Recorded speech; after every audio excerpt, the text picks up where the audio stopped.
My air condition on my Toyota Highlander has gone bad, and there's been lots of things that are wrong with it, not just one thing. But the thing right now that I have that's wrong with it is the front evaporator coil. If you know anything about a Toyota Highlander, you know where the front evaporator coil is located. The front evaporator coil is located in there, all the way against the firewall closest to the engine. You cannot get to it unless you take everything out. I got a quote from my mechanic. It's going to be more than $1,000, and I can do it for a couple $100 total in parts. I'm going to do it. Here we go. Most of this video is going to be in time lapse because there's going to be so much video and this is going to take me so long. I'm going to record how long this is going to take. You're going to know by the end of this video my struggles. Stick with me. I hope you enjoy. The first thing I have to do in order to take the stuff off on the inside is remove a couple bolts on the outside and disconnect the heater and the air condition lines. I took the plastic off above the wiper assembly, and there's two bolts that are connecting the main frame of the dash that you have to take off, and then I took the air intake out in order to disconnect the air condition line and the heater line. My next step was to go inside and remove the seats, the driver's side and the passenger seats, in order to make room to work.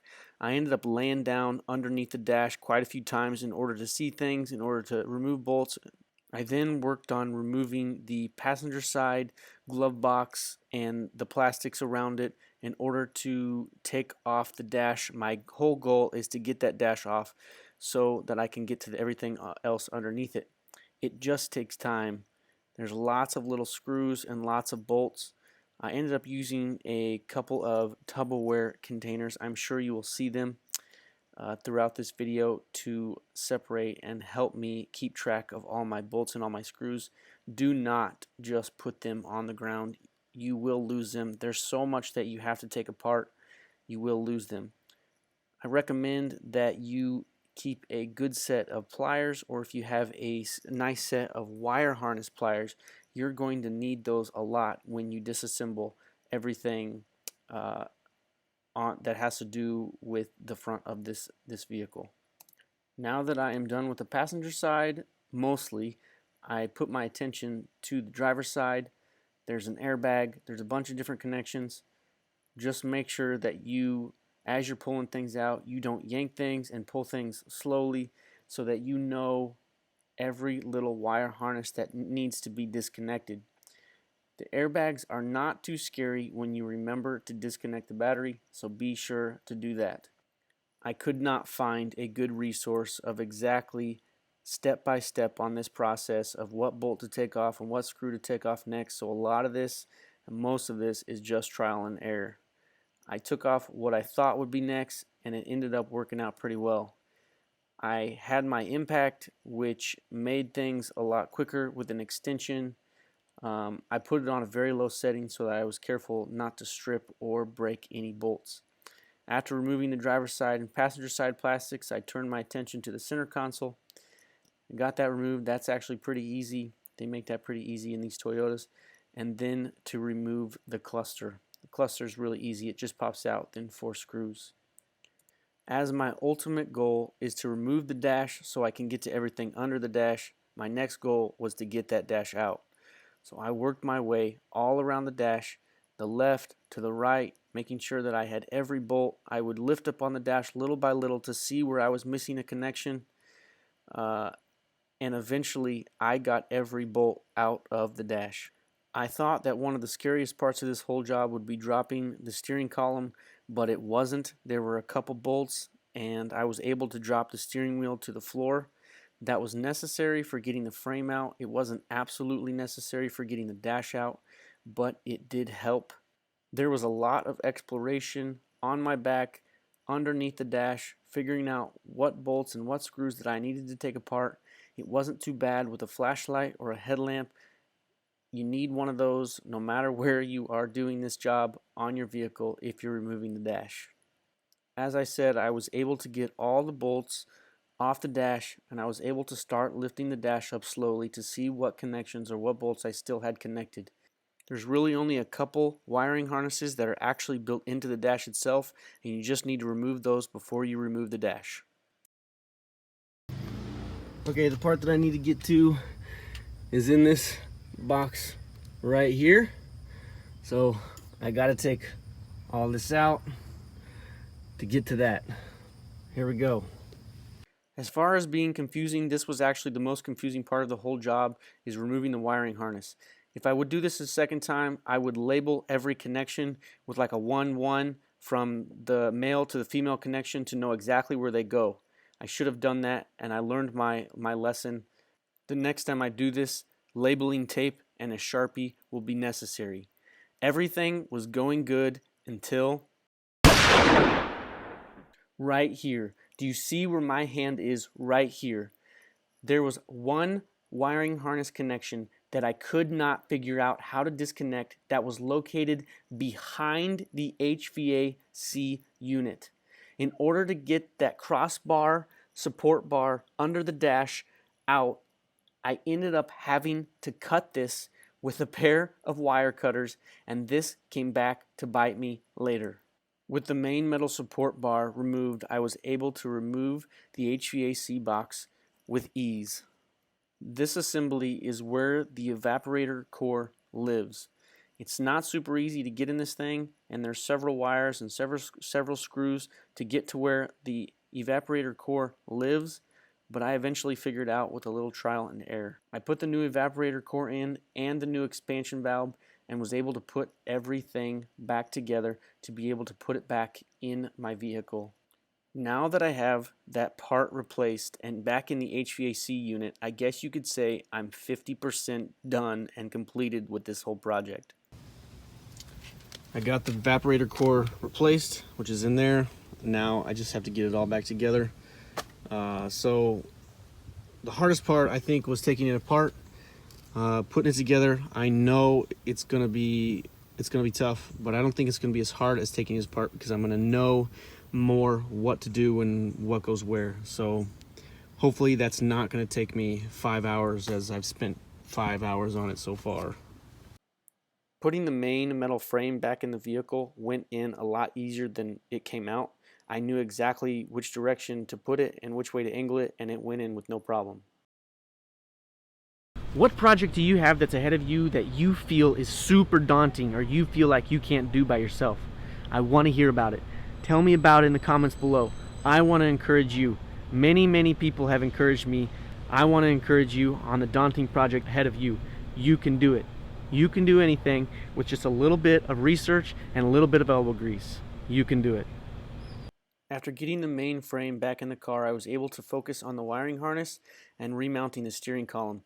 The steering column goes up and down really easy, and it just pivots on a little joint, but getting the bolts back in when putting it back in was a booger, and I really had a lot of effort to get that thing back in.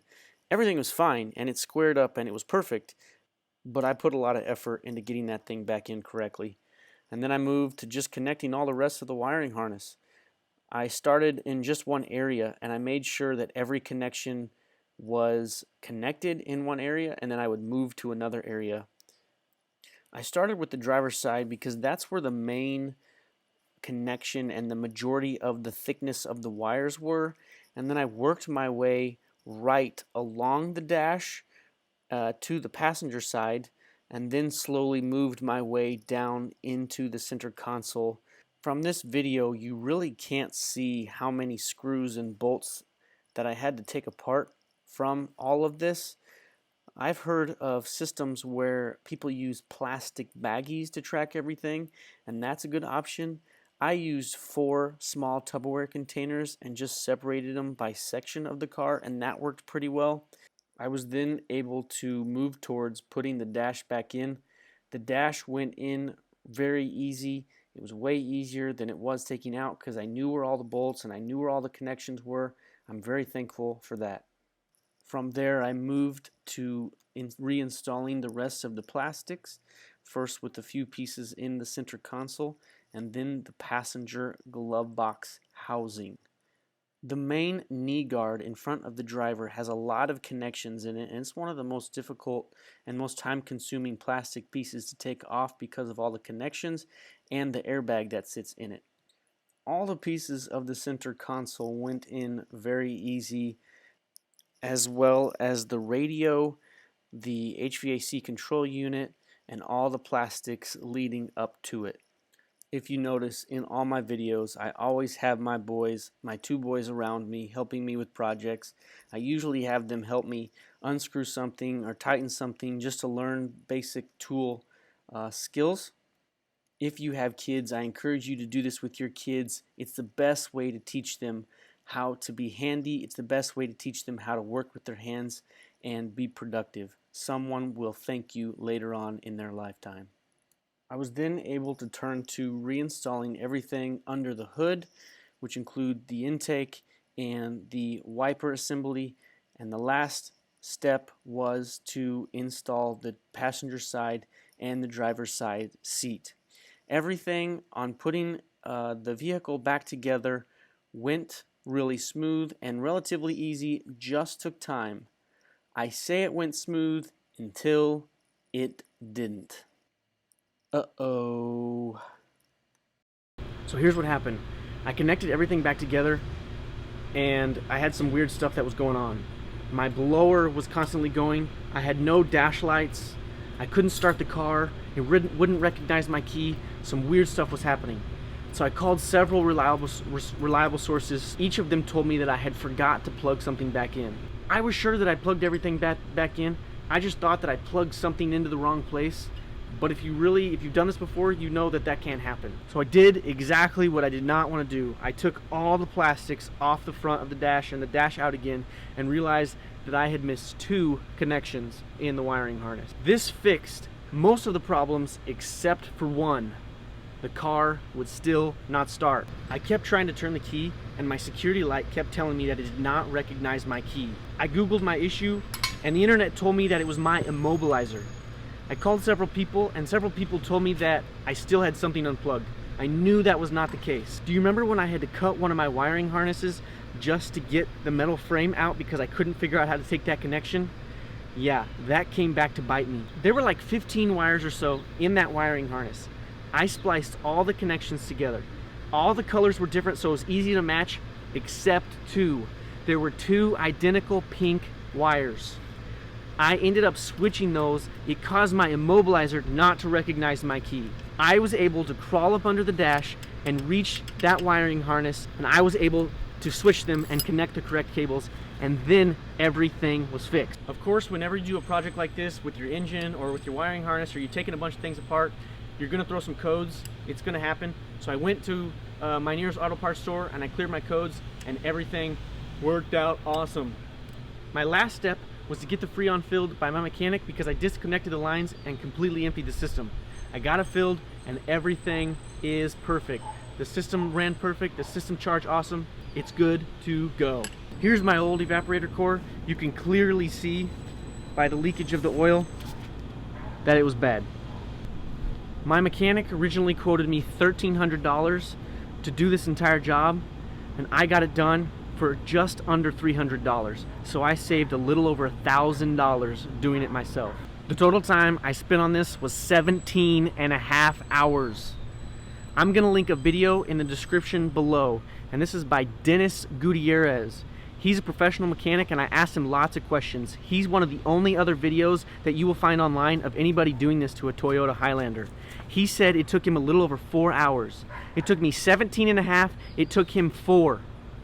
Okay? I'm no professional mechanic, but I did it and I saved myself a little over $1,000 and I didn't break anything. You can do this too. If I can do this, you can do this. If I can do this, you can do this.